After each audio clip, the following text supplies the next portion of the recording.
ప్రధాన పాఠ్యాంశం జాగ్రఫీ.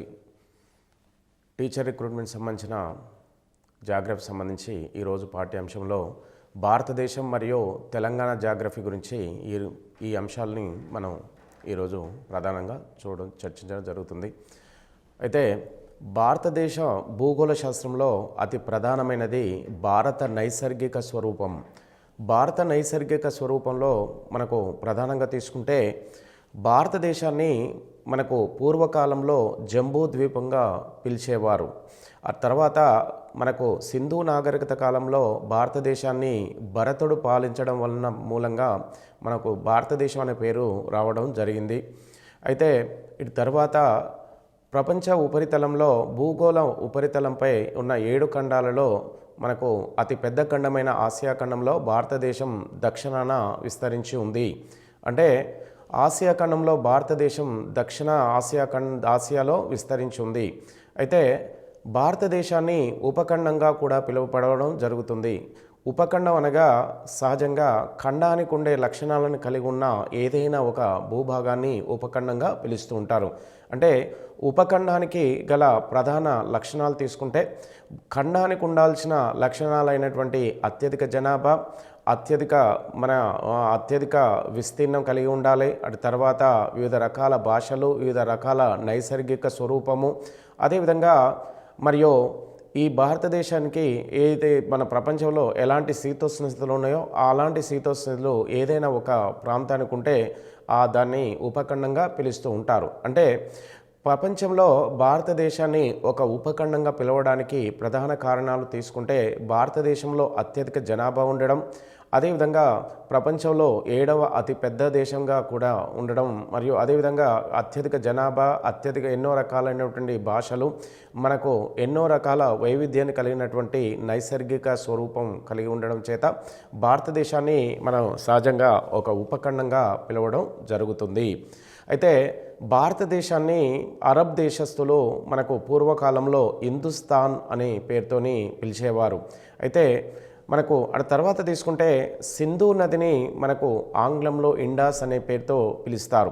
అయితే ఈ సింధు నదీ పరివాహక ప్రాంతంలో నివసించే ప్రజల్ని ఇండోయిన్లుగా మొట్టమొదటిసారి పిలిచిన వారు గ్రీకులు. అయితే భారతదేశంలో ఉన్నటువంటి ఈ ఇండాస్ సింధు నది పరిసర ప్రాంతంలో ఏదైతే జనాభా ఉన్నారో వారు ఆ ప్రాంతంలో నివసిస్తున్న వారిని ఇండోయిన్లని మొట్టమొదటిసారిగా గ్రీకులు వాళ్ళు నిర్వచించారు.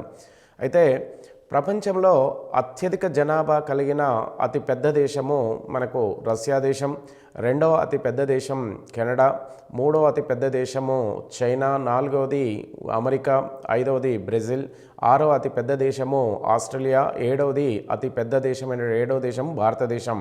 అయితే ప్రపంచ విస్తీర్ణంలో భారతదేశము 7వ అతి పెద్ద దేశం. భారతదేశం మొత్తం విస్తీర్ణ పరంగా తీసుకుంటే 32,87,263 చదరపు కిలోమీటర్ల విస్తీర్ణాన్ని భారతదేశం కలిగి ఉంది. అదేవిధంగా ఈ విస్తీర్ణాన్ని లక్షల్లో చూస్తే 33 లక్షల చదరపు కిలోమీటర్లుగా, మరియు అదేవిధంగా భారత వైశాల్యాన్ని మిలియన్ చదరపు కిలోమీటర్లో 3.28 మిలియన్ చదరపు కిలోమీటర్లుగా భారత విస్తీర్ణము ఉంది. అయితే ప్రపంచ విస్తీర్ణంలో భారత విస్తీర్ణము శాతంలో తీసుకుంటే 2.4% ఉంది. అదేవిధంగా భారతదేశము మనకు అక్షాంశాల పరంగా, రేఖాంశాల పరంగా ప్రపంచ ఉపరితలంపై ఈశాన్య దిశలో విస్తరించి ఉంది. అదేవిధంగా అక్షాంశాల పరంగా తీసుకుంటే భారతదేశము 8 డిగ్రీల నుంచి 4 నిమిషాలు నుండి 37 డిగ్రీల నుంచి 6 డిగ్రీల ఉత్తర అక్షాంశాల మధ్య భారతదేశము విస్తరించి ఉంది. 68 మనకు రేఖాంశాల పరంగా భారతదేశము 68 డిగ్రీల నుంచి 68 డిగ్రీలు 7 నిమిషాలు 97 డిగ్రీలు 25 నిమిషాల తూర్పు రేఖాంశాల మధ్య భారతదేశము ప్రపంచ ఉపరితలంపై ఈశాన్య దిశలో విస్తరించి ఉంది. అంటే భారతదేశం గుండా మనకు వెళ్తున్నటువంటి మొత్తం అక్షాంశాలు సరాసరి మొత్తం తీసుకుంటే 29, అనగా 30గా మనకు సరాసరి తీసుకుంటారు. అదేవిధంగా మొత్తం రేఖాంశాలు 29 లేదా 30 రేఖాంశాలుగా తీసుకోవడం జరుగుతుంది. ఇక ప్రపంచంలో అతి పెద్ద దేశం, ప్రపంచంలో 7వ అతి పెద్ద దేశమైనటువంటి భారతదేశము మనకు ప్రపంచ విస్తీర్ణంలో 2.4% మనకు ఇది ఆక్రమించింది. అయితే మనకు భారతదేశము 8 నుంచి 37 డిగ్రీల మధ్య విస్తరించున్న అక్షాంశాల మధ్య విస్తరించిన భారతదేశము గుండా మనకు 23.5 డిగ్రీల అక్షాంశము 23.5 డిగ్రీల అక్షాంశము లేదా కర్కట రేఖ భారతదేశాన్ని 2 అర్ధభాగాలుగా విభజిస్తుంది. మనకు కర్కట రేఖకు దక్షిణాన ఉన్నటువంటి ఈ భాగాన్ని దక్షిణ భారతదేశంగా, ఉత్తరాన ఉన్నటువంటి ఈ ఉత్తర భాగాన్ని ఉత్తర భారతదేశంగా 2 అర్ధభాగాలుగా విభజిస్తుంది. అయితే ఈ 23.5 డిగ్రీల అక్షాంశము మనకు ప్రధానంగా భారతదేశానికి సరిగ్గా మధ్యలో, ఉత్తర దక్షిణాలకు సరిగ్గా మధ్యలో మన మధ్య గుండా వెళ్ళడం చేత దీన్ని భారతదేశ 2 అర్ధభాగాలుగా ఇస్తున్నటువంటి అక్షాంశంగా లేదా కర్కట రేఖగా పిలుస్తూ ఉన్నారు. అయితే మనకు ప్రధానంగా ఈ అక్షాంశం మొత్తం భారతదేశంలో ప్రస్తుతం ఉన్న 29 రాష్ట్రాల్లో అంటే 29వ రాష్ట్రమైనటువంటి తెలంగాణ రాష్ట్రము మనకు 29వ రాష్ట్రమైనటువంటి తెలంగాణ రాష్ట్రము ఆంధ్రప్రదేశ్ నుంచి 2 జూన్ 2014న ఆంధ్రప్రదేశ్ నుంచి విడిపోయింది. అయితే మొత్తం ఈ భారతదేశంలో ఉన్నటువంటి 29 రాష్ట్రాల్లో మనకు 8 రాష్ట్రాలు మనకు కర్కట రేఖపై విస్తరించి ఉన్నాయి. అంటే కర్కట రేఖ భారతదేశంలోని 8 రాష్ట్రాల గుండా వెళుతూ ఉంది.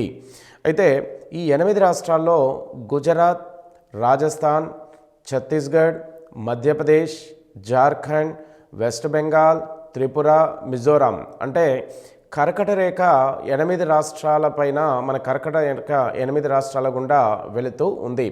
పశ్చిమ కొరన ఈ కర్కట రేఖపై ఉన్న రాష్ట్రం గుజరాత్, తూర్పు కొరన ఈ కర్కట రేఖపై ఉన్నటువంటి రాష్ట్రము మిజోరాం. అయితే ఈ 8 రాష్ట్రాల గుండా ఈ కర్కట రేఖ ఒకే పొడవున వెళ్లకుండా అత్యంత ఎక్కువ పొడవు మధ్యప్రదేశ్లో, అతి తక్కువ పొడవు రాజస్థాన్ గుండా వెళుతూ ఉంది. అయితే కర్కట రేఖ భారతదేశాన్ని ఉత్తర దక్షిణ భారతదేశాలుగా విభజిస్తుండొచ్చే దక్షిణ భారతదేశము ఉష్ణమండల శీతోష్ణ స్థితిలో, ఉత్తర భారతదేశము శీతోష్ణ మండలంలో ఉంది. అదేవిధంగా దక్షిణ భారతదేశంలో మనకు అత్యుష్ణ మండలం ఉండడానికి ప్రధాన కారణం తీసుకుంటే మనకు కర్కట రేఖ, మకర రేఖల మధ్యలో ఉన్నటువంటి ఈ భాగంలో సూర్యకిరణాలు ఎల్లవేళలా లంబంగా ప్రసరించేత మనకు ఈ కర్కట రేఖ, మకర రేఖ ఈ మధ్య భాగము సూర్యునికి అతి దగ్గరగా ఉండడం చేత సూర్యకిరణాలు లంబంగా పడడం చేత ఈ ప్రాంతంలో అత్యధిక ఉష్ణోగ్రత నమోదవుతుంది. అంటే దక్షిణ భారతదేశము కర్కట రేఖకు దక్షిణాన ఉండడం వలన దక్షిణ భారతదేశంలో అత్యధిక ఉష్ణోగ్రత నమోదవుతూ ఉంది. ఇక భారత ప్రామాణిక కాలరేఖ ఇది 82.5 డిగ్రీల తూర్పు రేఖాంశంగా దీన్ని చూడడం జరుగుతుంది. అంటే ఇండియన్ స్టాండర్డ్ టైంని 82.5 డిగ్రీల మనకు ఈస్టర్న్ లాంగిట్యూడ్ మీద తీసుకోవడం జరుగుతుంది. అయితే ఈ భారత ప్రామాణిక కాలరేఖ మనకు సరిగ్గా పశ్చిమానికి తూర్పుకు మధ్యలో మనకు ఉత్తరం నుంచి దక్షిణానికి గీయబడ్డ రేఖ. అంటే మనకు రేఖాంశాల పైన మనకు సాధారణంగా కాలాన్ని కనుక్కోవడం అనేది జరుగుతూ ఉంది. అయితే మనకు తూర్పున ఉన్నటువంటి అరుణాచల్ ప్రదేశ్ నుంచి పశ్చిమాన ఉన్న గుజరాత్ మధ్యన మనకు సాధారణంగా 2 గంటల కాల వ్యత్యాసం అనేది ఉంటుంది. అంటే తూర్పు నుంచి పశ్చిమానికి గల కాల వ్యత్యాసం 2 గంటలు ఉండడం చేత మొత్తం భారతదేశం మొత్తానికి ఒకే రకమైనటువంటి మనకు కాలాన్ని తీసుకోవడం అనేది సహజంగా అది అసాధ్యం. దీనివల్ల ఏం చేస్తారంటే మనకు మొత్తం మీద దేశం మొత్తానికి ఒకే యూనివర్సల్ టైం, ఒకే స్టాండర్డ్ టైంని తీసుకోవడానికి భారతదేశంపై ఒకే ఒక ప్రధాన కాలాన్ని తెలుసుకోవడానికి మనకు ప్రామాణిక కాలం అనేది అత్యవసరమైంది. అయితే ఈ భారత ప్రామాణిక కాలాన్ని సరిగ్గా తూర్పుకు పశ్చిమానికి మధ్యలో ఉత్తరం నుంచి దక్షిణానికి ఉన్నటువంటి ఈ రేఖాంశాన్ని 82.5 మనకు తూర్పు రేఖాంశంగా దీన్ని తీసుకోవడం జరిగింది. అయితే ఈ 82.5 డిగ్రీల తూర్పు రేఖాంశాన్ని మన ప్రామాణిక కాలంగా గుర్తించడం జరిగింది. ఈ తూర్పు రేఖాంశం మీద భారత ప్రామాణిక కాల రేఖాంశం పైన మనకు ప్రధానంగా 5 రాష్ట్రాలు విస్తరించి ఉన్నాయి. ఈ 5 రాష్ట్రాల్లో ఉత్తరం నుంచి దక్షిణానికి తీసుకుంటే ఉత్తరాన ఉత్తరప్రదేశ్, తర్వాత మధ్యప్రదేశ్, మూడోది ఛత్తీస్గఢ్, 4 ఒరిస్సా, 5 ఆంధ్రప్రదేశ్. అంటే ఈ 5 రాష్ట్రాల గుండా భారత ప్రామాణిక కాలరేఖ అనేది వెళుతూ ఉంది. అయితే మనకు సాధారణంగా ఈ రేఖాంశంపై 82.5 డిగ్రీల భారత ప్రామాణిక కాల రేఖాంశం పైన మనకు ఉత్తరప్రదేశ్లో అలహాబాద్ పట్టణం, అదేవిధంగా ఛత్తీస్గఢ్లో రాయ్పూర్, మనకు ఛత్తీస్గఢ్ రాజధాని రాయ్పూరు పట్టణం, అదేవిధంగా ఆంధ్రప్రదేశ్లో కాకినాడ పట్టణం, ఒరిస్సాలో కోరాపుట్, మధ్యప్రదేశ్లో జబల్పూర్ వద్ద మనకు సాధారణంగా ఈ పట్టణాల గుండా మనకు భారత ప్రామాణిక కాలరేఖ అనేది వెళుతూ ఉంటుంది. అయితే మనకు 82.5 డిగ్రీల ఈ రేఖాంశము, అదేవిధంగా మనకు కర్కట రేఖ, ఈ 2 రేఖలు కూడా మనకు అంటే కర్కట రేఖ మరియు ఈ భారత ప్రామాణిక రేఖలు 2 కూడా మనకు మధ్యప్రదేశ్లోని జబల్పూర్ వద్ద ఈ 2 కలుసుకొని మనకు ఖండించుకుంటూ ఉంటాయి. ఇక ముందుగా భారతదేశంలో సూర్యోదయం అయ్యే రాష్ట్రం తీసుకుంటే తూర్పు కొనన ఉన్న రాష్ట్రము అరుణాచల్ ప్రదేశ్. అంటే భారతదేశంలో మనకు మొట్టమొదటిసారిగా సూర్యుడు తూర్పున ఉదయించడం వలన మనకు మొట్టమొదటిసారిగా సూర్యకిరణాలు అరుణాచల్ ప్రదేశ్లోని పూర్వాంచల్ పర్వతాల్లో మొట్టమొదటిసారిగా ప్రసరిస్తూ ఉన్నాయి. అయితే మనకు అటు తర్వాత మనకు 2 గంటల తర్వాత పశ్చిమ కొనన అనగా గుజరాత్లోని మనకు ద్వారకా లేదా రాన్ ఆఫ్ కచ్ ప్రాంతంలో 2 గంటల ఆలస్యంగా మనకు సూర్యోదయం అవుతూ ఉంది. అంటే తూర్పు నుంచి పశ్చిమానికి కాల వ్యత్యాసం 2 గంటలు ఉండడం చేత మనకు తూర్పున ఉదయించిన 2 గంటల తర్వాత మనకు గుజరాత్లోని రాన్ ఆఫ్ కచ్లో మనకు సూర్యోదయము అవుతుంది. అంటే మనకు మొత్తం భారతదేశం గుండా వెళ్తున్నటువంటి మొత్తం రేఖాంశాలు 30 రేఖాంశాలు అవుతాయి. మొత్తం ప్రతి 2 రేఖాంశాల మధ్య కాల వ్యత్యాసము మనకు తూర్పు నుంచి పశ్చిమానికి వెళ్ళే కొద్దీ ప్రతి 2 రేఖాంశాల మధ్య కాల వ్యత్యాసము 4 నిమిషాలుగా ఉంటుంది.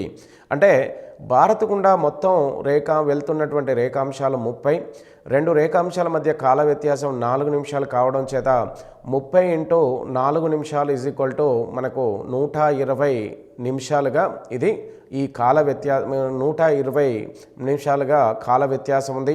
ఈ 120ని మనకు గంటల్లోకి మార్చుకుంటే 2 గంటలు కాల వ్యత్యాసంగా పశ్చిమ నుంచి తూర్పుకు ఇది మనకు తెలుస్తుంది. ఇక ఈ 2 గంటల కాల వ్యత్యాసము ఇటు అరుణాచల్ ప్రదేశ్, తూర్పున అరుణాచల్ ప్రదేశ్, మనకు పశ్చిమాన గుజరాత్ల మధ్యలో ఉంటుంది. అంటే అరుణాచల్ ప్రదేశ్ నుంచి గుజరాత్ల మధ్య కాల వ్యత్యాసము 2 గంటలుగా మనకు ఉంటుంది. ఇక భారతదేశానికి 4 ప్రధాన దిక్కులలో ప్రధాన దిక్కుల కొనన ఉన్నటువంటి ప్రాంతాలు తీసుకుంటే భారతదేశానికి ఉత్తర కొనన జమ్మూ కాశ్మీర్, దక్షిణ కొనన మనకు తమిళనాడు, పశ్చిమ కొనన గుజరాత్, తూర్పు కొనన అరుణాచల్ ప్రదేశ్ రాష్ట్రాలు 4 ప్రధాన కొనలలో ఉన్నటువంటి ప్రధాన రాష్ట్రాలు.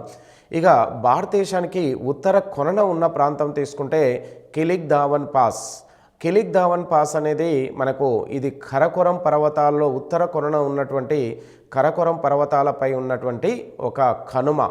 ఈ కనుమ పైన మనకు ఇందిరాకోల్ అనే మరొక ప్రాంతం ఉంటుంది.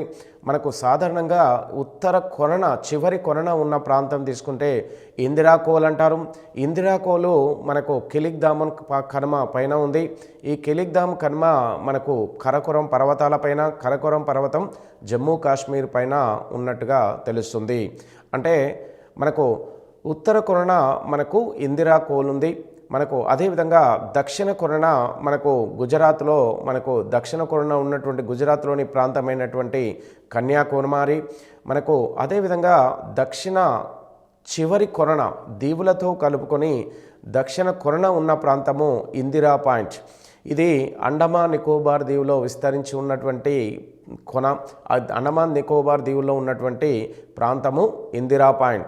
దీన్నే మనకు మరొక పేరు, పురాతన పేరు ఈ ఇందిరా కోల్ని, ఇందిరా పాయింట్ని మన పిగ్మోలియన్ పాయింట్ అనే పేరుతో కూడా పిలవడం జరుగుతుంది.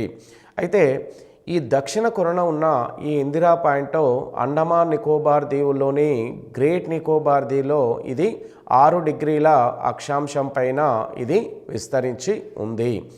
అదేవిధంగా తూర్పు చివరి ప్రాంతమైనటువంటి పూర్వాంచల్ పర్వతాల్లోని పట్కాయ్ కొండల్లో మనకు తూర్పు ప్రాంతం అనేది విస్తరించి ఉంది.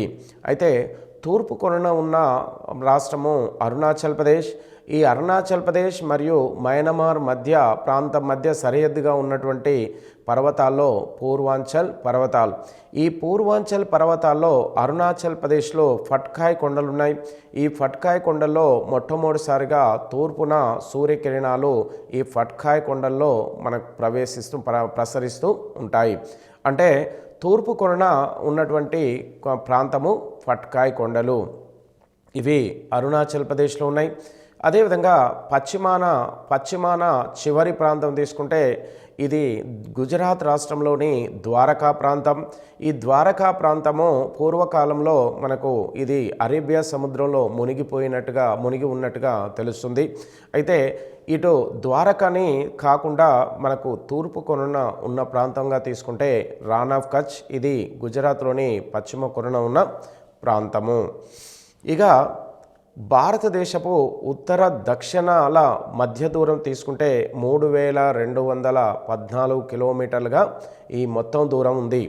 అయితే ఉత్తర దక్షిణాలంటే ఉత్తరాన మనకు కిలిక్దామన్ పాస్ నుంచి దక్షిణాన కన్యాకుమారి వరకు ఈ మొత్తము దూరం 3214 కిలోమీటర్లు ఉంటుంది.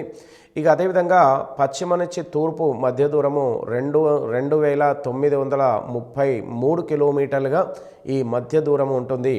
ఇటు రాన్ ఆఫ్ కచ్ నుంచి ఇటు ఫట్కాయ్ కొండల మధ్య ఈ మొత్తం దూరము 2933 కిలోమీటర్లు ఉంటుంది. అయితే ఈ మధ్య దూరాలను కనుక్కోవడానికి మనకు సాధారణంగా ఉత్తరం నుంచి దక్షిణానికి, పశ్చిమ నుంచి తూర్పుకు ఉన్నటువంటి ఈ మధ్య దూరాలను కనుక్కునే విధానం తీసుకుంటే అక్షాంశాలను, రేఖాంశాలు, ఈ ప్రతి 2 అక్షాంశాల మధ్య దూరం 110 కిలోమీటర్లు, 2 రేఖాంశాల సరాసరి మధ్య దూరము 101 కిలోమీటర్లు. ఈ మధ్య దూరాలను ఉపయోగించి, అంటే అక్షాంశాలు, రేఖాంశాల మధ్య దూరాలను ఉపయోగించి ఉత్తర దక్షిణ మధ్య దూరము, పశ్చిమ నుంచి తూర్పు మధ్య దూరాన్ని కనుక్కోవడానికి అక్షాంశాలు, రేఖాంశాలను సహజంగా ఉపయోగిస్తూ ఉంటారు. ఇక భారతదేశపు మొత్తం భూభాగపు సరిహద్దు పొడవు తీసుకుంటే మనకు 15,200 కిలోమీటర్లుగా ఉంటుంది. అయితే దక్షిణ భారతదేశంలో మనకు 3 వైపులా సముద్రం ఉంది. దక్షిణ భారతదేశానికి పశ్చిమాన అరేబియా సముద్రము, తూర్పున బంగాళాఖాతము, దక్షిణాన మనకు హిందూ మహాసముద్రం, 3 వైపులా నీరు ఆవరించబడి ఉత్తరాన ఉత్తర భారతదేశం ఉండడం చేత భారతదేశాన్ని ప్రపంచంలోనే 2వ అతిపెద్ద ద్వీపకల్ప దేశంగా పిలవడం జరుగుతుంది. ప్రపంచంలో అతిపెద్ద ద్వీపకల్ప దేశము సౌదీ అరేబియా, 2వ అతిపెద్ద ద్వీపకల్ప దేశము భారతదేశము. అయితే మనకు ఉత్తర భారతదేశంలో మనకు పరిసర ప్రాంతంలో ఉత్తర భారతదేశానికి మనకు చుట్టూ ఉన్న ప్రాంతంలో మనకు ఎలాంటి సముద్రం లేదు. అంటే ఉత్తర భారతదేశానికి పరిసర ప్రాంతంలో భూభాగము సరిహద్దుగా ఉంది. అయితే భారతదేశము మరియు పరిసర ప్రాంతంలో ఉన్నటువంటి దేశాల మధ్య ఉన్నటువంటి సరిహద్దు పొడవు 15,200 కిలోమీటర్ల భారత భూ సరిహద్దు పొడవు కలిగి ఉంది. ఈ భారత భూ సరిహద్దు పైన ఉన్నటువంటి దేశాల సంఖ్య 7 దేశాలున్నాయి. అంటే మొత్తం భారతదేశంలోని 15,200 కిలోమీటర్ల భారత భూ సరిహద్దుని పంచుకుంటున్నటువంటి దేశాలు 7 దేశాలు. ఆ దేశాలు తీసుకుంటే మొట్టమొదటిది పాకిస్తాన్, పశ్చిమాన అంటే భారతదేశానికి వాయువ్య దిశలో పాకిస్తాన్, ఉత్తర దిశలో ఆఫ్ఘనిస్తాన్ మరియు ఉత్తరాన చైనా. ఆ తర్వాత తీసుకుంటే నేపాల్, భూటాన్, బంగ్లాదేశ్, మయన్మార్. అంటే ఈ 7 దేశాలు ఉత్తర భారతదేశంలో భారతదేశానికి సరిహద్దుగా విస్తరించి ఉన్నాయి. ఈ 7 దేశాలు ఈ 15,200 కిలోమీటర్ల భారత భూ సరిహద్దు పైన మనకు వివిధ భూ సరిహద్దు దూరాలని ఆధారం చేసుకొని ఇవి ఉన్నాయి. అయితే మనకు పశ్చిమ నుంచి తూర్పు వైపుకు ఆ దేశాలను తీసుకుంటే పాకిస్తాన్, ఆఫ్ఘనిస్తాన్, చైనా, జమ్మూ కాశ్మీర్, భూటాన్, బంగ్లాదేశ్, మయన్మార్. ఈ 7 దేశాలు భారతదేశానికి ఉత్తరాన సరిహద్దుగా విస్తరించి ఉన్నాయి. అయితే భారతదేశంలోని 17 రాష్ట్రాలు ఈ 7 దేశాలతో సరిహద్దుని పంచుకుంటున్నాయి. అనగా 15,200 కిలోమీటర్ల భూ సరిహద్దుపై ఉన్న భారత రాష్ట్రాల సంఖ్య 17 రాష్ట్రాలు. అదేవిధంగా ఈ భూ సరిహద్దుపై ఉన్నటువంటి దేశాలు 7. అంటే ఈ 17 రాష్ట్రాలు 7 భూ సరిహద్దు దేశాలతో భూ సరిహద్దుని పంచుకుంటున్నాయి. లేదా అదేవిధంగా ఈ 7 దేశాలు భారత్లోని 17 రాష్ట్రాల చేత భూ సరిహద్దుని పంచుకుంటూ ఉన్నాయి.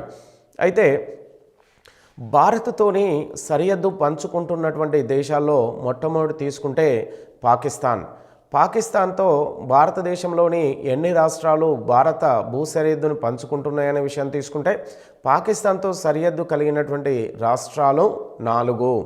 అవి రాజస్థాన్, గుజరాత్, పంజాబ్, జమ్మూ కాశ్మీర్ వంటి ఈ 4 రాష్ట్రాలు మనకు గుజరాత్ పాకిస్తాన్తోని భూ సరిహద్దుని పంచుకుంటూ ఉన్నాయి. అయితే పాకిస్తాన్తో అత్యంత పొడవైనటువంటి భూ సరిహద్దు కలిగిన రాష్ట్రంగా తీసుకుంటే మనకు రాజస్థాను అత్యధిక భూ సరిహద్దు కలిగినటువంటి రాష్ట్రము పాకిస్తాన్తో. అదేవిధంగా భారతదేశంతో మనకు ఆఫ్ఘనిస్తాన్ కూడా భూ సరిహద్దు ఉంది. ఆఫ్ఘనిస్తాన్తో భారతదేశంలోని ఏ రాష్ట్రంతో భూ సరిహద్దు ఉందనే విషయం తీసుకుంటే ఆఫ్ఘనిస్తాన్తో భూ సరిహద్దును కలిగిన రాష్ట్రం తీసుకుంటే జమ్మూ కాశ్మీరు. ఆఫ్ఘనిస్తాన్తో భూ సరిహద్దు కలిగినది జమ్మూ కాశ్మీరు. ఇక అదేవిధంగా 3వ భూ సరిహద్దు కలిగినటువంటి దేశము చైనా. ఈ చైనా దేశము భారతదేశంలోని 5 రాష్ట్రాలతో సరిహద్దును పంచుకుంటున్నాయి. ఇవి జమ్మూ కాశ్మీర్, హిమాచల్ ప్రదేశ్, ఉత్తరాఖండ్, అదేవిధంగా సిక్కిం, అరుణాచల్ ప్రదేశ్. అయితే చైనాతో భూ సరిహద్దు పంచుకుంటున్నటువంటి 5 రాష్ట్రాల్లో మొట్టమొదటిది జమ్మూ కాశ్మీర్, రెండవది హిమాచల్ ప్రదేశ్, మూడవది ఉత్తరాఖండ్, నాలుగవది సిక్కిం, ఐదవది అరుణాచల్ ప్రదేశ్. ఈ 5 రాష్ట్రాలు చైనాతోని సరిహద్దుని కలిగి ఉన్నాయి. ఈ 5 రాష్ట్రాల్లో ఏ రాష్ట్రము అత్యధికంగా భూ సరిహద్దును చైనాతో పంచుకుంటుంది అనే విషయం తీసుకుంటే జమ్మూ కాశ్మీరు భారతదేశంతో చైనాతో ఎక్కువ భూ సరిహద్దుని పంచుకుంటూ ఉంది. ఇక నేపాల్ తర్వాత 4వ దేశము భారత్తో భూ సరిహద్దును పంచుకుంటున్న 4వ దేశము నేపాల్. ఈ నేపాల్ దేశము 5 భారత రాష్ట్రాలతో భూ సరిహద్దుని పంచుకుంటుంది. అవి మనకు ఉత్తరాఖండ్, ఉత్తరప్రదేశ్, బీహార్, పశ్చిమ బెంగాల్, సిక్కిం వంటి ఈ 5 రాష్ట్రాలు మనకు నేపాల్తో భూ సరిహద్దును కలిగి ఉన్నాయి. నేపాల్తో ఎక్కువ పొడవైన భూ సరిహద్దుని కలిగి ఉన్నటువంటి రాష్ట్రం తీసుకుంటే ఉత్తరప్రదేశ్. ఇక 5వ భూ సరిహద్దు కలిగినటువంటి రాష్ట్రంగా భూటాన్. ఈ భూటాన్ కూడా మనకు సహజంగా 4 భారత రాష్ట్రాలతో భూ సరిహద్దుని పంచుకుంటుంది. అవి మనకు సహజంగా భూటాన్తో మనకు సరిహద్దును కలిగినటువంటి రాష్ట్రాలు తీసుకుంటే సిక్కిం, పశ్చిమ బెంగాల్, అస్సోం, అరుణాచల్ ప్రదేశ్ వంటి ఈ 4 రాష్ట్రాలు భూ సరిహద్దుని పంచుకుంటున్నాయి. అదేవిధంగా 6వ రాష్ట్రం తీసుకుంటే మయన్మార్. మయన్మార్ మనకు 4 రాష్ట్రాలతో భూ సరిహద్దుని కలిగి ఉంది. ఆ 4 రాష్ట్రాల్లో అరుణాచల్ ప్రదేశ్, మణిపూర్, నాగాలాండ్, మిజోరాం వంటి రాష్ట్రాలతో ఇది మయన్మార్కు సరిహద్దు ఉంది. ఇక అటు తర్వాత తీసుకుంటే ఏడవ దేశమైనటువంటి బంగ్లాదేశ్ భారతదేశంలోని 5 రాష్ట్రాలతో భూ సరిహద్దుని పంచుకుంటుంది. అదేవిధంగా ఆ 5 రాష్ట్రాల్లో తీసుకుంటే మనకు అరుణాచల్ ప్రదేశ్, మనకు బంగ్లాదేశ్లో మేఘాలయ, అస్సాం, త్రిపుర, మిజోరాం, అరుణాచల్ ప్రదేశ్ ఈ 5 రాష్ట్రాలు బంగ్లాదేశ్తో మనకు సరిహద్దుని పంచుకుంటున్నాయి. బంగ్లాదేశ్తో మనకు 5 ప్రధానమైనటువంటి రాష్ట్రాల్లో తీసుకుంటే పశ్చిమ బెంగాల్, మేఘాలయ, అస్సాం, మిజోరాం, త్రిపుర రాష్ట్రాలు మనకు బంగ్లాదేశ్తో సరిహద్దుని కలిగి ఉన్నాయి.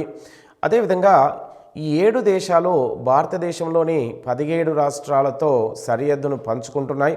అయితే భారతదేశంతో అత్యధిక పొడవైనటువంటి భూ సరిహద్దు కలిగిన దేశంగా బంగ్లాదేశ్ ఉంటుంది. బంగ్లాదేశ్ 4096 కిలోమీటర్ల పొడవైనటువంటి భూ సరిహద్దుని భారతదేశంతో మనకు పంచుకుంటుంది. అదేవిధంగా భారత్తో తక్కువ భూ సరిహద్దు కలిగినటువంటి రాష్ట్రము 80 కిలోమీటర్లు మనకు ఆఫ్ఘనిస్తాన్. ఇక భారత్తో పొడవైన సరిహద్దు బంగ్లాదేశ్ 4096 కిలోమీటర్లు, మనకు తక్కువ సరిహద్దు కలిగినటువంటి భారతదేశంతో తక్కువ సరిహద్దు కలిగింది ఆఫ్ఘనిస్తాన్ 80 కిలోమీటర్లు. అయితే ఇవే కాకుండా మనకు సాధారణంగా ఇక్కడ మనకు వివిధ రకాల భారతదేశము మరియు భారతదేశానికి పరిసర ప్రాంతంలో ఉన్నటువంటి వివిధ దేశాల మధ్య ఉన్నటువంటి ఈ సరిహద్దు రేఖలను కొన్ని ప్రాంతాల్లో వివాదాస్పదం కావడం చేత వాటిని వివాదాస్పద రేఖలు లేదా విభజన రేఖలుగా వాటిని గుర్తించడం జరిగింది. అయితే మనకు భారతదేశం మనకు మన సరిహద్దులో ఉన్నటువంటి దేశాల మధ్య ఉన్నటువంటి ఈ వివాదాస్పద రేఖల్ని విభజన రేఖలుగా పిలవడం జరుగుతుంది. అంటే ఈ విభజన రేఖల్లో మనకు ప్రధానంగా మొట్టమొదటిసారిగా భారత్ పాకిస్తాన్ల మధ్య ఉన్న ఈ విభజన రేఖను రాడ్క్లిఫ్ రేఖ అనే పేరుతో పిలుస్తూ ఉంటారు. అదేవిధంగా భారత్, ఆఫ్ఘనిస్తాన్ దేశాల మధ్య సరిహద్దుగా ఉన్నటువంటి ఈ విభజన రేఖని డ్యూరాండ్ రేఖ అని పిలుస్తూ ఉంటారు. అదేవిధంగా భారత్, చైనాల మధ్య సరిహద్దు రేఖని మెక్మోహన్ రేఖ, ఇది భూటాన్ తూర్పున హిమాలయ శృంగ భాగంలో ఇది ఉంది. అంటే భారతదేశానికి ఇది మనకు అరుణాచల్ ప్రదేశ్ వద్ద భారత్ చైనాల మధ్య ఈ భూ సరిహద్దు రేఖ అయినటువంటి వివాదాస్పద రేఖ గీయడం జరిగింది. అదేవిధంగా జమ్మూ కాశ్మీర్కు పశ్చిమ ప్రాంతాన ఉన్న జమ్మూ కాశ్మీర్లోని కొంత భాగాన్ని పాకిస్తాన్ 1948లో భారత్ పాకిస్తాన్ల మధ్య మొట్టమొదటి యుద్ధం అనేది 1948లో జరిగింది. ఈ యుద్ధంలో పాకిస్తాను జమ్మూ కాశ్మీర్లోని పశ్చిమ భాగాన్ని మనకు పాకిస్తాను ఆక్రమించింది. ఈ పాకిస్తాన్ ఆక్రమించినటువంటి ఈ పశ్చిమ భాగాన్ని పాక్ ఆక్యుపైడ్ కాశ్మీర్ అంటే పాకిస్తాన్ ఆక్రమిత కాశ్మీర్గా పిలవడం జరుగుతుంది. ఈ జమ్మూ కాశ్మీర్, పాక్ ఆక్రమిత కాశ్మీర్ల మధ్య ఉన్నటువంటి ఈ రేఖని LOC రేఖగా పిలవడం జరుగుతుంది. LOC అనగా మనకు నియంత్రణ రేఖగా పిలవడం జరుగుతుంది. అంటే మనకు జమ్మూ కాశ్మీర్ మరియు పాక్ ఆక్యుపైడ్ల కాశ్మీర్ల మధ్య ఉన్న ఈ రేఖను లైన్ ఆఫ్ కంట్రోల్ LOCగా పిలవడం జరుగుతుంది. అదేవిధంగా 1972లో చైనా దేశము భారత్లోని జమ్మూ కాశ్మీర్ తూర్పు భాగమైనటువంటి కొంత భాగాన్ని ఆక్రమించింది. చైనా ఆక్రమించినటువంటి జమ్మూ కాశ్మీర్లోని తూర్పు భాగాన్ని మనకు ప్రాంతాన్ని ఆక్సాయ్ చిన్గా పిలవడం జరుగుతుంది. ఈ ఆక్సాయ్ చిన్ మరియు జమ్మూ కాశ్మీర్ల మధ్య ఉన్నటువంటి ఈ రేఖని LOACగా పిలవడం జరుగుతుంది. అనగా లైన్ ఆఫ్ యాక్చువల్ కంట్రోల్, వాస్తవ నియంత్రణ రేఖగా పిలవడం జరుగుతుంది. అదేవిధంగా భారత్ బంగ్లాదేశ్ల మధ్య ఉన్నటువంటి వివాదాస్పద రేఖని మనకు సహజంగా రాడ్క్లిఫ్ రేఖగా పిలవడం జరుగుతుంది. ఇక దక్షిణ భారతదేశంలో 3 వైపులా సముద్ర తీరం ఉండడం చేత దక్షిణ భారతదేశాన్ని మనకు సహజంగా 3 వైపులా నీరు ఉండడం చేత భారతదేశాన్ని ద్వీపకల్పంగా పిలవడం జరుగుతుంది. అయితే మనకు తీరరేఖ గురించి ఇప్పుడు చూద్దాం. తీరరేఖ అనగా సముద్ర భాగము జల భాగము రెండు కలిసే అంచు భాగాన్ని తీరరేఖగా పిలవడం జరుగుతుంది. భారత తీరరేఖ పొడవు 6100 కిలోమీటర్ల తీరరేఖని కలిగి ఉంది. ఈ తీరరేఖ 9 రాష్ట్రాల గుండా వెళుతుంది. అదేవిధంగా ఈ భారత మొత్తం తీరరేఖ దీవులతో కలుపుకొని 7516.4 కిలోమీటర్లు, అనగా దీవులతో కలుపుకుంటే ఈ తీరరేఖ 7516.4 కిలోమీటర్లుగా ఉంది. దీవులతో కాకుండా ఓన్లీ ప్రధాన భారత భూభాగంతో 6100 కిలోమీటర్ల తీరరేఖను కలిగి ఉంది.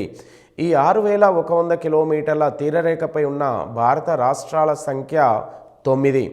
అవి 5 రాష్ట్రాలు అరేబియా సముద్రంతో తీరాన్ని కలిగి ఉన్నాయి. అదేవిధంగా మిగతా 4 రాష్ట్రాలు బంగాళాఖాతంతో తీరరేఖని కలిగి ఉన్నాయి. అంటే ఈ అరేబియా సముద్రంతో తీరరేఖ కలిగిన రాష్ట్రాల్లో తీసుకుంటే మొట్టమొదటిది గుజరాత్, రెండవది మహారాష్ట్ర, మూడవది గోవా, నాలుగవది కర్ణాటక, ఐదవది కేరళ. ఈ 5 రాష్ట్రాలు మనకు అరేబియా సముద్రంతో తీరరేఖను పంచుకుంటున్నాయి. మిగిలిన 4 రాష్ట్రాల్లో మనకు బంగాళాఖాతంతో తీరరేఖని పంచుకుంటున్నాయి. అవి బంగాళాఖాతంతో తీరరేఖ కలిగినటువంటి రాష్ట్రాల్లో తీసుకుంటే పశ్చిమ బెంగాల్, ఒరిస్సా, ఆంధ్రప్రదేశ్, తమిళనాడు. అయితే ఈ 9 రాష్ట్రాలు ఒకే తీరరేఖని కలిగి లేవు. అయితే 9 రాష్ట్రాల్లో అత్యధిక తీరరేఖని కలిగినటువంటి రాష్ట్రంగా తీసుకుంటే గుజరాత్ రాష్ట్రము అత్యధిక తీరరేఖని కలిగి ఉంది. ఈ మొత్తం తీరరేఖ మనకు సాధారణంగా 1054 కిలోమీటర్ల పొడవైనటువంటి తీరరేఖ గుజరాత్కు ఉంది. రెండవ పొడవైన తీరరేఖ కలిగినటువంటి రాష్ట్రము ఆంధ్రప్రదేశ్. ఇది 974 కిలోమీటర్లు లేదా 972 కిలోమీటర్లుగా దీన్ని చూడడం జరుగుతుంది. అదేవిధంగా అతి తక్కువ తీరరేఖ కలిగినటువంటి 9 రాష్ట్రాల్లో గోవా అతి తక్కువ తీరరేఖని 36 కిలోమీటర్లు మాత్రమే కలిగి ఉంది. ఇక అదేవిధంగా తీసుకుంటే 3 సముద్రాల కలయిక గల తీరరేఖ గల రాష్ట్రం తీసుకుంటే తమిళనాడు. అయితే దక్షిణ కొరన ఉన్నటువంటి రాష్ట్రము తమిళనాడు, దక్షిణ కొరన ఉన్న ప్రాంతము కన్యాకుమారి. అయితే కన్యాకుమారి అనే ఈ దక్షిణ కొరన ఈ ప్రాంతానికి 3 వైపులా సముద్రం ఆవరించబడి ఉంది. అంటే కన్యాకుమారి 3 సముద్రాల చేత తీరాన్ని కలిగి ఉంది. అయితే కన్యాకుమారి దక్షిణ కొరన కన్యాకుమారి పశ్చిమ ప్రాంతాన అరేబియా సముద్రం, దక్షిణాన హిందూ మహాసముద్రం, ఈ కన్యాకుమారి తూర్పున ఉన్నటువంటి మన జలభాగాన్ని బంగాళాఖాతం. అంటే ఇటు అరేబియా, హిందూ మహాసముద్రం, బంగాళాఖాతం చేత 3 వైపులా తీరాన్ని కలిగి ఉన్నటువంటి ప్రాంతం కన్యాకుమారి. ఈ కన్యాకుమారి తమిళనాడు రాష్ట్రానికి చెందినది కావడం చేత తమిళనాడు రాష్ట్రము 3 వైపులా తీరరేఖని కలిగి ఉన్నదిగా పిలవడం జరుగుతుంది. ఇక వైశాల్యంలో అతి పెద్ద రాష్ట్రాల్లో తీసుకుంటే మొత్తం భారతదేశంలో ఉన్న 29 రాష్ట్రాల్లో ఈ మనకు ప్రధానంగా అతి విస్తీర్ణంలో మొట్టమొదటి 4 పెద్ద రాష్ట్రాలు తీసుకుంటే రాజస్థాన్ విస్తీర్ణంలో మొట్టమొదటిది, రెండవ అతి పెద్ద మధ్యప్రదేశ్, మూడవ అతి పెద్దది మహారాష్ట్ర, నాలుగవ అతి పెద్దది ఉత్తరప్రదేశ్. అయితే తెలంగాణ ఆంధ్రప్రదేశ్ నుంచి విడిపోయిన తర్వాత విడిపోకముందు మనకు ఆంధ్రప్రదేశ్ ఉత్తరప్రదేశ్ కంటే పెద్ద విస్తీర్ణంలో ఎక్కువగా ఉండి 4వ స్థానంలో ఉండేది. అటు తర్వాత తెలంగాణ రాష్ట్రం ఆంధ్రప్రదేశ్ నుంచి విడిపోయిన తర్వాత మనకు ప్రస్తుతం ఆంధ్రప్రదేశ్ యొక్క స్థానం తీసుకుంటే విస్తీర్ణంలో 10వ స్థానం, మన తెలంగాణ విస్తీర్ణంలో 12వ స్థానంలో ఉంది. ఇక అదేవిధంగా వైశాల్యంలో చిన్న రాష్ట్రాలు, భారతదేశంలో విస్తీర్ణంలో చిన్న రాష్ట్రాలు తీసుకుంటే గోవా మొట్టమొదటి అతి చిన్న రాష్ట్రము, సిక్కిం, త్రిపుర, మణిపూర్ ఈ మొదటి 4 రాష్ట్రాలు విస్తీర్ణంలో అతి చిన్న రాష్ట్రాలు. అదేవిధంగా కేంద్రపాలిత ప్రాంతాల్లో అతి పెద్ద రాష్ట్రాలు తీసుకుంటే విస్తీర్ణంలో అండమాన్ నికోబార్ దీవులు మరియు రెండవది ఢిల్లీ. ఇక చిన్న కేంద్రపాలిత ప్రాంతాలు విస్తీర్ణంలో చిన్న కేంద్రపాలిత ప్రాంతాలు తీసుకుంటే లక్షద్వీపులు మరియు డామన్ డయ్యు ఈ 2 రాష్ట్రాలు విస్తీర్ణంలో చిన్నవి. వైశాల్యం జనాభాలో చిన్న కేంద్రపాలిత ప్రాంతం తీసుకుంటే పుదుచ్చేరి, దీన్నే పాండిచ్చేరిగా పిలిచేవారు. ఇది మనకు తమిళనాడు రాష్ట్రంలో బంగాళాఖాతం తీర ప్రాంతంలో ఇది విస్తరించి ఉంది. అయితే పుదుచ్చేరి ఈ కేంద్రపాలిత ప్రాంతంలో ప్రధానంగా 4 జిల్లాలు ఉన్నాయి. అందులో 4 జిల్లాలో పుదుచ్చేరి, కరైకల్, యానాం, మహి ఈ 4 జిల్లాలను కలిపి కేంద్రపాలిత ప్రాంతమైనటువంటి పుదుచ్చేరిగా పిలవడం జరుగుతుంది. ఈ 4 జిల్లాల్లో పుదుచ్చేరి జిల్లా తమిళనాడులో, కరైకల్ జిల్లా కూడా తమిళనాడులో, యానాం జిల్లా ఆంధ్రప్రదేశ్లోని తూర్పుగోదావరి జిల్లాలో, మహి జిల్లా కేరళ రాష్ట్రంలో విస్తరించి ఉన్నాయి. ఇక మొత్తం భారతదేశంలోని దీవుల గురించి చూస్తే భారతదేశం మొత్తం సార్వభౌమాధికారం కలిగినటువంటి దీవుల సంఖ్య 247. ఈ 247 దీవుల్లో అండమాన్ దీవులు 204, నికోబార్ దీవులు 19, అదేవిధంగా లక్షద్వీపులు 24గా విభజించడం జరిగింది. అయితే అండమాన్ నికోబార్ దీవులు బంగాళాఖాతంలో 6 డిగ్రీల నుంచి 14 డిగ్రీల అక్షాంశాల మధ్య బంగాళాఖాతంలో విస్తరించబడి ఉన్నాయి. అయితే ఈ బంగాళాఖాతంలో విస్తరించబడ్డటువంటి ఈ అండమాన్ నికోబార్ దీవులు అగ్నిపర్వత ఉద్భజ టెరిషరీ మహాయుగంలో ఇవి బంగాళాఖాతం నుంచి ఊర్ధ్వముఖంగా పైకి లేచినట్టుగా తెలుస్తుంది. ఈ అండమాన్ నికోబార్ దీవుల యొక్క అంతర్నిర్మాణంలో ఉన్నటువంటి శిలలు సున్నపరాయి, ఇసుకరాయి, సేలు శిలలు వంటి శిలలు అంతర్నిర్మాణంలో వివిధ పొరలుగా ఉన్నాయి. అదేవిధంగా ఈ అండమాన్ నికోబార్ దీవులు 6 నుంచి 14 డిగ్రీల అక్షాంశాల మధ్య ఉన్న ఈ దీవుల్లో మనకు ఈ దీవులు భారతదేశంలోనే అతిపెద్ద కేంద్రపాలిత ప్రాంతంగా మనకు పిలవడం జరుగుతుంది. అయితే ఇక్కడ అండమాన్ మరియు నికోబార్ దీవులు 2 గ్రూపులుగా ఉన్నటువంటి అండమాన్ నికోబార్ దీవుల్ని వేరు చేస్తున్నటువంటి ఛానల్ 10 డిగ్రీల ఛానల్. అంటే అండమాన్ నికోబార్ దీవులలో మనకు ప్రధానంగా అతి పెద్ద దీవిగా మనకు తీసుకుంటే అండమాన్ దీవులో అతి పెద్దది మధ్య అండమాన్ దీవి, నికోబార్ దీవులో అతి పెద్ద దీవి అయినటువంటి గ్రేట్ నికోబార్ దీవి. అయితే ఈ అండమాన్ దీవులో ఇండోనేషియా దేశానికి అతి దగ్గరగా ఉన్నటువంటి దీవి గ్రేట్ నికోబార్ దీవి. అయితే ఇండోనేషియా దేశము ప్రపంచంలోనే అతిపెద్ద దీవుల దేశంగా పిలవడం జరుగుతుంది. అదేవిధంగా ఈ ఇండోనేషియాకి అతి దగ్గరగా ఉన్నటువంటి దీవి గ్రేట్ నికోబార్ దీవి. దీని యొక్క విస్తీర్ణము మనకు మొత్తం అండమాన్ నికోబార్ దీవుల మొత్తం విస్తీర్ణం తీసుకుంటే 8,249 చదరపు కిలోమీటర్ల విస్తీర్ణాన్ని కలిగి ఉంది. అయితే ఈ అండమాన్ నికోబార్ దీవుల్లో మనకు అత్యంత విస్తీర్ణం కలిగినటువంటి మధ్య అండమాన్, నికోబార్ దీవులో అతి పెద్ద విస్తీర్ణం కలిగినటువంటిది గ్రేట్ నికోబార్ దీవి. అయితే ఈ అండమాన్ నికోబార్ దీవులో మనకు అత్యంత ఎత్తైనటువంటి శిఖరము శాడిల్ శిఖరము. ఇది ఉత్తర అండమాన్ దీవులో విస్తరించబడి ఉంది. అదేవిధంగా ఇక్కడ అండమాన్ దీవులో ప్రధానంగా 4 దీవులు ఉన్నాయి. ఉత్తర అండమాన్ దీవి, మధ్య అండమాన్ దీవి, దక్షిణ అండమాన్ దీవి, మనకు లిటిల్ అండమాన్ దీవులని ఈ 4 దీవులు అండమాన్ దీవులో అతి పెద్దవి. అయితే నికోబార్ దీవులో అతి పెద్ద దీవి గ్రేట్ నికోబార్ దీవి. అయితే మొత్తం భారతదేశంలోనే మొత్తం భారతదేశంలోనే 2 అగ్నిపర్వత ఉద్భజ దీవులు ఉన్నాయి. అందులో మనకు ప్రధానంగా ఉన్నటువంటి అగ్నిపర్వత దీవులో తీసుకుంటే బారెన్ దీవి, నార్కండెన్ దీవి. బారెన్ దీవి మధ్య అండమాన్ దీవిలో, నార్కండెన్ దీవి ఉత్తర అండమాన్ దీవిలో ఇవి విస్తరించబడి ఉన్నాయి. ఇక భూమధ్య రేఖకు దగ్గరగా గల దీవి తీసుకుంటే గ్రేట్ నికోబార్ దీవి. అంటే మనకు భారతదేశం 8 డిగ్రీల నుంచి 37 డిగ్రీల అక్షాంశాల మధ్య విస్తరించి ఉంది. అంటే ఇది దక్షిణ భారతదేశము మనకు భూమధ్య రేఖకు అంటే 0 డిగ్రీ రేఖాంశమైనటువంటి భూమధ్య రేఖకు అతి దగ్గరగా ఉన్నటువంటి అక్షాంశము 8 డిగ్రీలు. ఈ 8 డిగ్రీల ఈ అక్షాంశము భూమధ్య రేఖకు ఈ భూమధ్య రేఖకు దగ్గరగా ఉన్నట్టు 8 డిగ్రీల రేఖాంశము. అయితే మనకు ప్రధానంగా దీవులతో కలుపుకొని భారతదేశము 6 డిగ్రీల నుంచి 37 డిగ్రీల అక్షాంశాల మధ్య భారతదేశం ఉంది. అయితే దక్షిణ కొరన ఉన్నటువంటి అక్షాంశము 6 డిగ్రీలు. ఇది దక్షిణ కొరన దీవి అన్నటువంటి మనకు గ్రేట్ నికోబార్ దీవి గుండా వెళ్తుంది.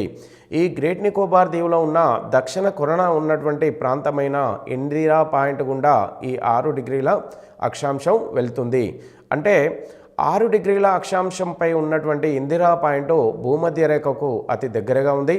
ఈ ఇందిరా పాయింట్ గ్రేట్ నికోబార్ దీవిలో ఉండడం చేత భూమధ్య రేఖకు అతి దగ్గరగా ఉన్నటువంటి దీవి గ్రేట్ నికోబార్గా చెప్పుకోవడం జరుగుతుంది. అదేవిధంగా హిందూ మహాసముద్రంలో భారతదేశానికి దగ్గరగా గల దేశం తీసుకుంటే శ్రీలంక. దక్షిణ కొరన భారతదేశానికి దగ్గరగా ఉన్నటువంటి దేశము మనకు శ్రీలంక. ఇక భారత్ శ్రీలంకల మధ్య యుగాల మధ్య గల దీవి పంబందీవి. అయితే భారత్ శ్రీలంకల మధ్య కొన్ని దీవులు ఉన్నాయి. ఆ దీవులని పంబన్ దీవులు అనే పేరుతోని పిలుస్తూ ఉంటారు. అయితే ఈ పంబన్ దీవి మనకు భారత్ శ్రీలంకల మధ్య ఉన్న దీవుల్లో పంబన్ దీవి అతి పెద్ద దీవి. ఈ దీవి భారత్ శ్రీలంకలకు సరిగ్గా మధ్యలో విస్తరించి ఉంది. అయితే భారత్ శ్రీలంకల మధ్య ఒక జలసంధి ఉంది, దాన్ని పాక్ జలసంధి. అదేవిధంగా మనకు మన భారతదేశంలో 3 ప్రధానమైనటువంటి సింధు శాఖలు ఉన్నాయి. ఒకటి మన కచ్ సింధు శాఖ గుజరాత్లో ఉంది. రెండవ సింధు శాఖ కంబత్ సింధు శాఖ, ఇది కూడా గుజరాత్లోని భాగమే. అయితే దక్షిణ కొరన మనకు తమిళనాడులో మన్నార్ సింధు శాఖ అనే ఒక సింధు శాఖ ఉంది. ఈ సింధు శాఖ మన్నార్ సింధు శాఖ భారతదేశం శ్రీలంకల మధ్య విస్తరించి ఉంది. అదేవిధంగా భారత్ శ్రీలంకల మధ్య ఉన్న ఇతర దీవుల్లో తీసుకుంటే రామేశ్వరం దీవి, ధనుష్కోడ్ దీవి, క్రోకోడైల్ దీవి, కచ్చల్ దీవి వంటి దీవులు కూడా ఈ 2 దేశాల మధ్య విస్తరించబడి ఉన్నాయి. ఇక అరేబియా సముద్రంలో గల దీవుల సంఖ్య తీసుకుంటే మనకు ప్రధానంగా 19 దీవులు.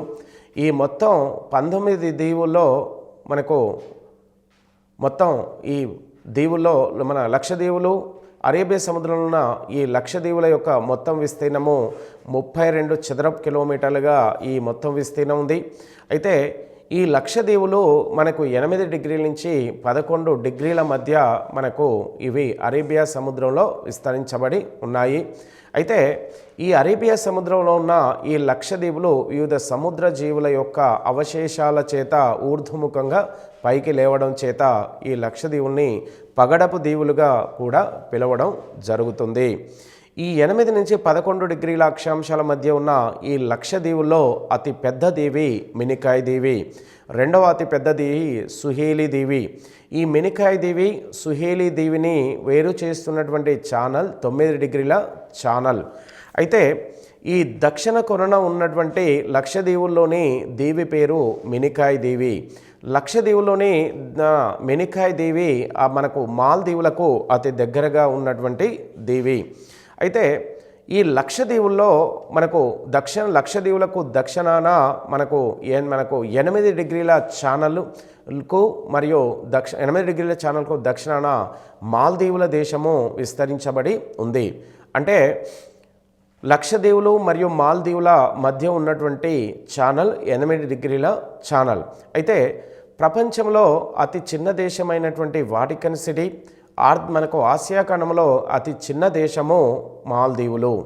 ఈ మాల్దీవులు అరేబియా సముద్రంలో లక్షద్వీపులకు దక్షిణాన 8 డిగ్రీల ఛానల్కు దక్షిణాన విస్తరించబడి ఉన్నాయి.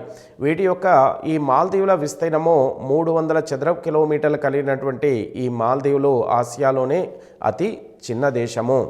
అయితే భారతదేశము మాల్దీవులుని వేరు చేస్తున్నటువంటి ఛానల్ 8 డిగ్రీల ఛానల్. అయితే భారతదేశము మాల్దీవులు రెండు వేరు దేశాలను వేరు చేస్తున్నటువంటి ఛానల్ 8 డిగ్రీల ఛానల్. అయితే లక్షద్వీపులు మాల్దీవులను వేరు చేస్తున్న ఛానల్ కూడా 8 డిగ్రీల ఛానల్. మినికాయ్ దీవి మరియు మాల్దీవులను వేరు చేస్తున్న ఛానల్ కూడా 8 డిగ్రీల ఛానల్గానే ఉంది. అయితే లక్షద్వీపుల సమీపంలో గల దేశం తీసుకుంటే మాల్దీవుల దేశము. అయితే ఈ లక్షద్వీపులు కేరళ రాష్ట్రానికి అతి దగ్గరగా ఉన్నాయి. అదేవిధంగా అండమాన్ నికోబార్ దీవులు మనకు తమిళనాడు రాష్ట్రానికి చెన్నై పట్టణానికి అతి దగ్గరగా విస్తరించబడి ఉన్నాయి. ఇక అండమాన్ నికోబార్ దీవులు చెన్నై పట్టణానికి అతి దగ్గరగా ఉన్నాయి. అయితే అండమాన్ నికోబార్ దీవులో ఉన్నటువంటి క్రియాశీలక అగ్నిపర్వతం బారెన్ అగ్నిపర్వత దీవి మధ్య అండమాన్లో ఉంది. మనకు అండమాన్ నికోబార్ దీవులో ఉన్న విలుప్త అగ్నిపర్వత దీవి నార్కండం ఇది ఉత్తర అండమాన్ దీవిలో విస్తరించబడి ఉంది. ఇక భారతదేశంలోనే అతి పెద్ద జిల్లా కచ్, ఇది గుజరాత్ రాష్ట్రంలో ఉన్నటువంటి అతి పెద్ద జిల్లా. భారతదేశంలో ఉన్నటువంటి అతి చిన్న జిల్లా మహీ జిల్లా, ఇది పుదుచ్చేరి కేంద్రపాలిత ప్రాంతంలోని ఒక జిల్లా. ఇక భారతదేశంలో అత్యధికంగా గిరిజనులు నివసిస్తున్న జిల్లాగా బస్తర్ జిల్లా, ఇది ఛత్తీస్గఢ్ రాష్ట్రంలో ఉన్నటువంటి జిల్లా. అయితే ప్రధానంగా మనకు ఈ బస్తర్ జిల్లా మనకు అత్యధికంగా గిరిజనులు నివసిస్తున్నటువంటి జిల్లాగా పిలుస్తూ ఉన్నారు. అదేవిధంగా ఛత్తీస్గఢ్ని గిరిజనుల జిల్లాగా కూడా పిలవడం జరుగుతుంది. అదేవిధంగా ఇది భారతదేశానికి సంబంధించినటువంటి మనకు పొలిటికల్ స్ట్రక్చర్ సంబంధించి, అంటే భారతదేశ ఉనికికి సంబంధించి, అదేవిధంగా తెలంగాణ రాష్ట్రానికి సంబంధించి కొంత తెలంగాణ ఉనికి గురించి చూస్తే, తెలంగాణ రాష్ట్రము ఆంధ్రప్రదేశ్ నుంచి మనకు 2 జూన్ 2014లో 29వ రాష్ట్రంగా భారతదేశంలో ఏర్పడింది. ఈ 29వ రాష్ట్రం అయినటువంటి తెలంగాణ రాష్ట్రంలో ప్రస్తుతం ఉన్నటువంటి జిల్లాలు తీసుకుంటే 10 జిల్లాలు. ఈ 10 జిల్లాల్లో ఉత్తర నుంచి ఉత్తర కొనన ఉన్నటువంటి జిల్లా తీసుకుంటే ఆదిలాబాద్, రెండవది మనకు కరీంనగర్, మూడవది వరంగల్, నాలుగవది ఖమ్మం, ఐదవది నల్గొండ, ఆరవది మహబూబ్ నగర్, ఏడవది మనకు రంగారెడ్డి, ఎనిమిదవది హైదరాబాద్, తొమ్మిదవది మెదక్, 10వ జిల్లా నిజామాబాద్. ఈ 10 జిల్లాలలో విస్తీర్ణంలో అతి పెద్ద జిల్లా అయినటువంటి తెలంగాణలో అతి విస్తీర్ణంలో పెద్ద జిల్లా మహబూబ్ నగర్, రెండవ అతి పెద్ద జిల్లా మనకు ఆదిలాబాద్. ఇక చిన్న జిల్లా విషయం తీసుకుంటే హైదరాబాద్ రాష్ట్రము. ఈ హైదరాబాద్ రాష్ట్రము మనకు తెలంగాణ రాష్ట్రానికి పరిసర ప్రాంతంలో ఉన్నటువంటి 4 రాష్ట్రాలతో ఏ రాష్ట్రంతో కూడా సరిహద్దుని కలిగి లేదు. కాబట్టి తెలంగాణలో హైదరాబాద్ రాష్ట్రాన్ని మనకు భూపరివేష్ట రాష్ట్రంగా, అంటే ల్యాండ్ లాక్డ్ స్టేట్ డిస్ట్రిక్ట్గా పిలవడం జరుగుతుంది. తెలంగాణ రాష్ట్రానికి మనకు పరిసర ప్రాంతంలో ఉన్నటువంటి మొత్తం రాష్ట్రాల సంఖ్య 4. అందులో మనకు ఉత్తరం మనకు వాయువ్య ప్రాంతంలో తెలంగాణ రాష్ట్రానికి వాయువ్య ప్రాంతంలో ఉన్నటువంటి రాష్ట్రము మహారాష్ట్ర, తెలంగాణ రాష్ట్రానికి ఉత్తరాన ఉన్నటువంటి రాష్ట్రము ఛత్తీస్గఢ్, తూర్పున మరియు దక్షిణాన ఉన్నటువంటి రాష్ట్రము ఆంధ్రప్రదేశ్, పశ్చిమాన ఉన్నటువంటి రాష్ట్రము కర్ణాటక. ఈ 4 రాష్ట్రాలు భారతదేశంలోని 9 రాష్ట్రాలతో సరిహద్దుని పంచుకుంటూ ఉన్నాయి. అదేవిధంగా తీసుకుంటే మనకు తెలంగాణ రాష్ట్రంలోని ఈ 10 జిల్లాలలో మనకు సాధారణంగా అత్యధిక జనాభా కలిగినటువంటి జిల్లాగా మనకు హైదరాబాద్ని తీసుకోవడం జరుగుతుంది. అయితే తెలంగాణలో అత్యధిక మనకు గిరిజనులు నివసిస్తున్న జిల్లాలుగా ఆదిలాబాద్, ఖమ్మం జిల్లాలని తీసుకుని మనం చూడడం జరుగుతూ ఉంటుంది. అయితే మనకు అత్యధికంగా వ్యవసాయ భూమి కలిగినటువంటి మహబూబ్ నగర్ జిల్లా, అతి తక్కువ వ్యవసాయ భూమి కలిగినటువంటి హైదరాబాద్. అయితే అటు తర్వాత తీసుకుంటే మనకు తెలంగాణ రాష్ట్రము దక్షిణ భారతదేశంలోని దక్కన్ పీఠభూమికి వాయువ్య ప్రాంతంలో ఇది విస్తరించబడి ఉంది. తెలంగాణ రాష్ట్రము మనకు దక్కన్ పీఠభూమిలో మనకు సాధారణంగా ఆర్కియన్ శిలల చేత అంతర్నిర్మాణము ఏర్పడి ఉంది. ఇక భారతదేశ జనాభా విషయానికి తీసుకుంటే మనకు భారతదేశ జనాభా మనకు భారతదేశంలో జనాభా లెక్కలని మనకు మొట్టమొదటిసారిగా 1872 సంవత్సరంలో బ్రిటిష్ గవర్నర్ జనరల్ అయినటువంటి లార్డ్ మేయో కాలంలో మొట్టమొదటిసారిగా జనాభా లెక్కలని ప్రారంభించబడ్డాయి. ఇక తర్వాత తీసుకుంటే మనకు 2011 వరకు అంటే 1872 సంవత్సరం నుండి మనకు సాధారణంగా జనాభా లెక్కల్ని మనకు సెన్సస్ని గణించడం జరుగుతుంది. ప్రతి 10 సంవత్సరాలకు ఒకసారి జనాభా లెక్కల్ని మనకు లెక్కించడం జరుగుతుంది. ఈ జనాభా లెక్కల్ని మనకు సాధారణంగా 1872లో మొదలైనప్పటికీ 1881 సంవత్సరం నుంచి ప్రతి 10 సంవత్సరాలకు ఒకసారి 1881, 1891 ఇలా మనకు ప్రతి 10 సంవత్సరాలకు ఒకసారి ఈ జనాభా లెక్కల్ని గణించడం జరుగుతూ ఉంది. ప్రతి దశాబ్దం ఒకసారి. అయితే 2011 సంవత్సరంలో జరిగిన ఈ జనాభా లెక్కలు 15వ జనాభా లెక్కలుగా గణించడం జరిగింది. అంటే మనకు ప్రాంతీయంగా అంటే ఆధునికంగా 2011లో జరిగిన ఈ జనాభా లెక్కలు 15వది. అంటే 1881 నుంచి 2011 వరకు జరిగిన మొత్తం జనాభా లెక్కలు 15వది 15 సార్లు లెక్కించడం జరిగింది. అయితే ప్రస్తుతం ప్రపంచ జనాభాలో భారత జనాభా శాతము 17.5%గా ఉంది. అంటే ప్రస్తుతం 2011లో మొత్తం భారతదేశ జనాభా 121 కోట్ల జనాభాను కలిగి ఉంది. ప్రపంచంలో అధిక జనాభా గల దేశాలు China, Bharat, America, Indonesia, Brazil. అయితే ఈ మొత్తం 5 దేశాలు ప్రపంచంలో దాదాపుగా అత్యధిక జనాభా కలిగిన దేశాలుగా మనకు మొట్టమొదటి అత్యధిక జనాభా 136 కోట్ల జనాభా చైనాలో ఉంది. దాదాపుగా భారతదేశంలో 121 కోట్ల జనాభా. ఆ తర్వాత అత్యధిక జనాభా అమెరికా, ఇండోనేషియా, బ్రెజిల్ దేశాల్లో ఉంది. ప్రపంచంలో జనాభా తక్కువ గల దేశంలో తీసుకుంటే ప్రపంచంలో అతి చిన్న దేశమైనటువంటి వాటికన్ సిటీలో అతి తక్కువ జనాభా కలిగి ఉంది. మొత్తం ఈ వాటికన్ సిటీలో ఉన్న జనాభా 995 మంది ఉన్నారు. ఇందులో ఈ వాటికన్ సిటీలో మనకు మొత్తంగా జనాభాలో మనకు స్త్రీలు లేని దేశంగా వాటికన్ సిటీని పిలవడం జరుగుతుంది. ఇక అదేవిధంగా తీసుకుంటే మనకు 1901లో భారతదేశ జనాభా అంటే 1901లో అంటే అతి తక్కువ జనాభా మనకు 23.8 కోట్లుగా ఉంటే 1911లో అంటే 10 సంవత్సరాల్లో భారత జనాభా 25.2 కోట్లకు పెరిగిపోయింది. అంటే 1901 నుంచి 1911 మధ్య దశాబ్ద కాలంలో పెరిగిన జనాభా 5.7%గా ఉంది. ఆ తర్వాత 11 తర్వాత 1921లో భారత జనాభా మనకు 25.1 కోట్ల జనాభాగా నమోదైంది. అంటే ఇక్కడ జనాభా అనేది తగ్గిపోయింది. 1911 నుంచి 21 మధ్య జనాభా లెక్కల్లో తీసుకుంటే జనాభా పెరగకుండా జనాభా తగ్గడం చేత మనకు ఈ సంవత్సరాన్ని మన భారత అతిపెద్ద విభాజక దశాబ్దంగా పిలుస్తూ ఉన్నారు.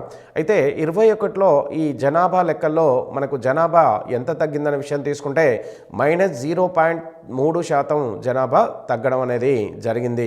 ఆ తర్వాత 21 నుంచి 1931లో భారత జనాభా మరికొంత పెరిగి 27.9 కోట్లుగా నమోదైంది. ఆ తర్వాత 41లో జనాభా లెక్కల ప్రకారము 31.8 కోట్ల జనాభా ఉంది. అదేవిధంగా 1951లో భారత జనాభా 31.6 కోట్లకు పెరిగింది. 61లో భారత జనాభా 43.9 కోట్లుగా పెరిగింది. ఇక 1971లో భారతదేశ జనాభా 54.8 కోట్లు పెరిగింది. 1981లో భారత జనాభా 68.3 కోట్లు. 1991లో భారత జనాభా 84.4 కోట్లు. 2001లో భారత జనాభా 102.7 కోట్లు. 2011లో భారత జనాభా 121.05 కోట్లుగా జనాభా పెరుగుతూ వెళ్ళింది. అంటే మనకు భారతదేశంలో ఈ 100 సంవత్సరాల కాలంలో జనాభా అనేది మనకు 5 రెట్లుగా పెరిగినట్లుగా తెలుస్తూ ఉంది. అంటే ఒక 1921లో మాత్రం దశాబ్ద కాలంలో జనాభా పెరిగింది, మిగతా దశాబ్ద కాలంలో జనాభా పెరుగుతూ వెళ్ళింది. అయితే మనకు ఇప్పటి వరకు తీసుకుంటే మనకు ఈ కంక్లూషన్లో తీసుకుంటే భారతదేశ ఉనికి, తెలంగాణ ఉనికి విషయంలో తీసుకుంటే భారతదేశం ఎన్ని అక్షాంశాల మధ్య విస్తరించింది? ఈ భారతదేశం మనకు గుండా వెళ్తున్నటువంటి ప్రధాన అక్షాంశమైనటువంటి కర్కట రేఖ, ఈ ప్రధాన అక్షాంశమైన కర్కట రేఖపై ఉన్నటువంటి రాష్ట్రాల సంఖ్య 8. అవి భారతదేశం గుండా అత్యధిక పొడవు వెళ్తున్నటువంటి ఈ కర్కట రేఖ మధ్యప్రదేశ్ గుండా ఎక్కువ పొడవు, తక్కువ దూరము రాజస్థాన్. భారత తీరరేఖపై ఉన్నటువంటి రాష్ట్రాల సంఖ్య 9. ఈ తీరరేఖ పొడవు 6100 కిలోమీటర్లు ఆ రాష్ట్రాల సంఖ్య. ఆ తర్వాత తీసుకుంటే భారతదేశానికి ఉత్తర కొన ఉన్నటువంటి దేశాలు, ఉత్తరాన ఉన్నటువంటి దేశాలు 7 రాష్ట్రాలు, 7 దేశాలు. ఈ 7 దేశాలు 15,200 కిలోమీటర్ల మన భూ సరిహద్దుని పంచుకుంటున్నాయి. ఈ భూ సరిహద్దుపై ఉన్న భారత రాష్ట్రాలు 17. ఏ దేశాలు భారతదేశంలోని ఏ రాష్ట్రాలతో సరిహద్దును పంచుకుంటున్నాయి? ఆ తర్వాత తీసుకుంటే మొత్తం మనకు భూ పరివేష్టిత రాష్ట్రాలైనటువంటి రాష్ట్రాలు మొత్తం 5. భారత భూ పరివేష్టిత రాష్ట్రాల్లో మనకు మొట్టమొదటిది హర్యానా, రెండవది జార్ఖండ్, 3 ఛత్తీస్గఢ్, 4 మధ్యప్రదేశ్, 5వది తెలంగాణ. ఈ 5 రాష్ట్రాలు భారతదేశంలోని భూ సరిహద్దును కానీ భూ సరిహద్దును కానీ తీరరేఖ కానీ పంచుకోవడం లేదు. కాబట్టి వీటిని మనకు ఈ భూ పరివేష్టిత రాష్ట్రాలుగా పిలవడం జరుగుతుంది. అదేవిధంగా అండమాన్ నికోబార్ దీవులు బంగాళాఖాతంలో, లక్షద్వీపులు అరేబియా సముద్రంలో ఉన్నాయి. వీటి గురించి మనకు సహజంగా విపులంగా మనకు చెప్పడం జరిగింది.